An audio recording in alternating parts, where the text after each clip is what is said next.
दोस्तों, आज हम सीखेंगे 10th क्लास की वैदिक गणित का निखिलम विधि से भाग। पहला सवाल है 1245 में 97 का भाग निखिलम विधि से कैसे दें। तो सर्वप्रथम हमें कुछ चीज़ें जानना ज़रूरी है।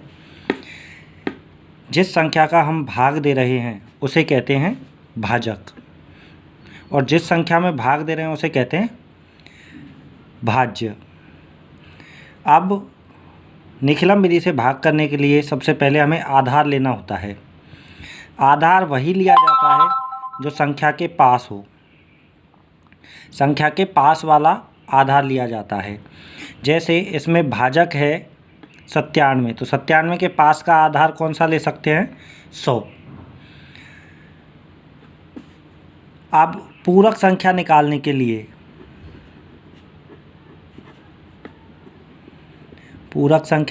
के लिए हम आधार में से भाजक को घटा देते हैं, तो हमारे पास पूरक संख्या आ जाती है। अब पूरक संख्या बच रही है हमारे पास 3। अब आधार में 2 जीरो हैं, तो हमें क्या है, पूरक संख्या भी 2 ही निकालनी है। तो 2 संख्याओं निकालने के लिए तो हमारे पास 3 बच रहा है, तो हम क्या करेंगे, 3 के आगे 0 लगा देते हैं। अब हम इन संख्याओं को तीनों खंडों में लिखते हैं। तो सबसे पहले प्रथम खंड में लिखा जाएगा जो हमारा भाजक है वो, तो हम यहाँ लिख देते हैं 97। द्वितीय खंड में लिखेंगे हम 12 और तृतीय खंड में लिखेंगे 45। प्रथम खंड में 97 या भाजक के नीचे पूरक संख्या लिखते हैं। पूरक संख्या कितनी है हमारे पास? 3। फिर हम आगे भाग करना शुरू करते हैं। यहाँ पे द्वितीय खंड में एक जैसा है, प्रथम संख्या जैसी है उसको वैसे का वैसे हम नीचे उतार देते हैं।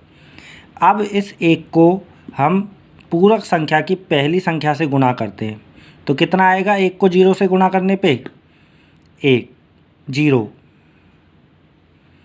1 को 0 से गुणा करने पे कितना आएगा? 0। 1 को फिर 3 से गुणा करते हैं, तो 3 से 1 को गुणा करने पे कितना आएगा? 3। 3 को हम लिखेंगे 4 के नीचे। ठीक है। अब इन संख्याओं को जोड़ देते हैं द्वितीय खंड वाली को। 2 और 0 को जोड़ेंगे तो कितना हो जाएगा? 2। अब दोबारा से 2 को 0 से गुणा करते हैं तो कितना आएगा? 0। उसको लिखेंगे हम 4 के नीचे। फिर 2 को दोबारा से 3 से गुणा करेंगे तो कितना हो जाएगा हमारे पास? 3 दूनी 6। 6 को लिखेंगे हम 5 के नीचे। अब इनको हम जोड़ देते हैं, तो जोड़ने पे 6 और 5 कितने हो गए? 11। 11 का 1 हासिल बची हमारे पास 1, तो 4 और 3 7। 7 और 1 हासिल जो बची है उसको भी जोड़ने पे कितना हो जाएगा? 8। अब हमारे पास इसका आंसर आया है 12 तो आया है भागफल,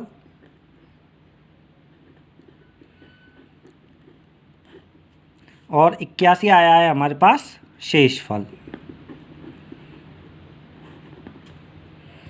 हमें एक चीज़ का इसमें ध्यान रखना है, जब तक शेषफल भाजक से कम ना आए तब तक हमें ये प्रक्रिया आगे लेके जानी है। अब इसमें शेषफल अभी से इसी प्रक्रिया में 97 से कम आ गया है, तो हमारा ये भाग हो गया है। इसी प्रकार से अब दूसरा सवाल लेते हैं। 311 भाग 8। इसमें भाज्य क्या है? 311। भाजक कितना है? 8। अब 8 के पास वाला आधार कौन सा होगा? 10। तो पूरक संख्या क्या निकालेंगे हम इसकी? आधार में से भाजक को घटा देंगे, तो कितना बचेगा हमारे पास? 2। अब आधार में 1 ही 0 है तो 2 ही आएगा। उसी प्रकार हम इसके दोबारा से 3 खंड बना देते हैं। प्रथम खंड में लिखते हैं भाजक को, द्वितीय खंड में भाज्य की 2 संख्याएं आगे वाली, और तृतीय खंड में इकाई अंक, भाज्य का इकाई अंक। तो कितना हो जाएगा? प्रथम खंड में 8 भाजक, 31 भाज्य की प्रथम 2 संख्याएं, और तृतीय खंड में भाज्य का इकाई अंक 1। अब हम पुनः 3 को नीचे उतार देते हैं जैसे कि जैसे ही। अब 3 को 2 से गुणा करने पर कितना आता है? 6। 6 को हम लिखेंगे 1 के नीचे। ठीक है, अब 6 और 1 कितने हो गए? 7।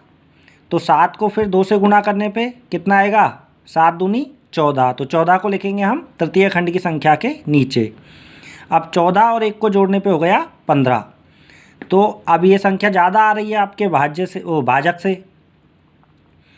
तो क्या करते हैं, इस 1 को यहाँ से 7 के नीचे लिख देते हैं। ठीक है, और इस 1 को फिर 2 से गुणा कर देते हैं। तो कितना हो जाएगा? 2 एकम 2, जो आएगा हमारे 5 के नीचे। तो अब इनको जोड़ देते हैं। 7 को 1 जोड़ने पे कितना हो जाएगा? 8। 3 जैसा है वैसे का वैसा उतार देंगे। और 5 और 2 जोड़ने पे कितना आ जाएगा? 7। अब शेषफल हमारे पास भाजक से कम आ गया है, तो हमारा सवाल हो गया है।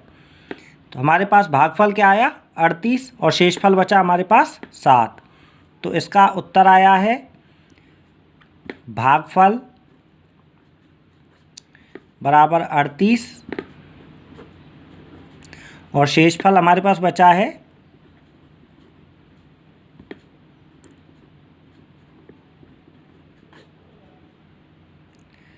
7। ठीक है दोस्तों,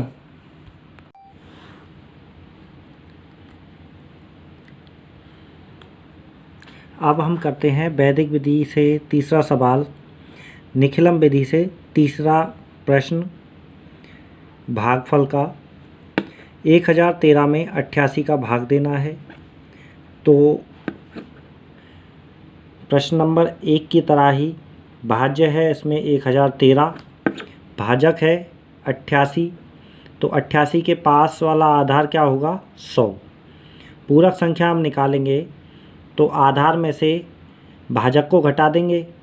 तो आधार है हमारा 100 और भाजक है 88। 88 में 100 में से 88 को घटाने पे आएगा अपने पास 12। तो जैसे अन्य सवालों में बनाए थे हमने 3 खंड, प्रथम खंड, द्वितीय खंड और तृतीय खंड बना लेते हैं। इसके पश्चात प्रथम खंड में हम पुनः भाजक को लिखेंगे। द्वितीय खंड में भाज्य की आगे की 2 संख्याएं 1 और 0। तृतीय खंड में भाज्य की अंतिम 2 संख्याएं 1 और 3। प्रथम खंड में भाजक के नीचे पूरक संख्या लिखते हैं। पूरक संख्या क्या है हमारे पास? 12। अब द्वितीय खंड में प्रथम संख्या जैसी है उसको वैसे का वैसे हमने नीचे उतार दिया है। नीचे उतारने के बाद इस 1 को हम प्रथम संख्या, पूरक संख्या की प्रथम संख्या से गुणा करते हैं। तो हमें प्राप्त होता है 1 को 1 से गुणा करने पर 1। ठीक है, फिर 1 को पूरक संख्या की द्वितीय संख्या से गुणा करते हैं तो हमें प्राप्त होता है 1 को 2 से गुणा करने पे 2। तो इस 2 को हम यहाँ लिख देते हैं। अब 0 और 1 को जोड़ने पे कितना आ जाएगा? 1। फिर दोबारा से इस 1 को, अभी एक संख्या हमारे पास बची हुई है 3, तो इस 1 को दोबारा 1 से गुणा करने पे हमें प्राप्त होगा 1, जिसको लिखेंगे हम तृतीय खंड की प्रथम संख्या के नीचे।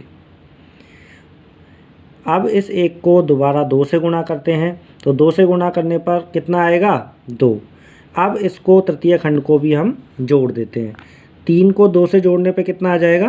5। 3 और 2 5, 1 और 2 3, 3 और 1 4।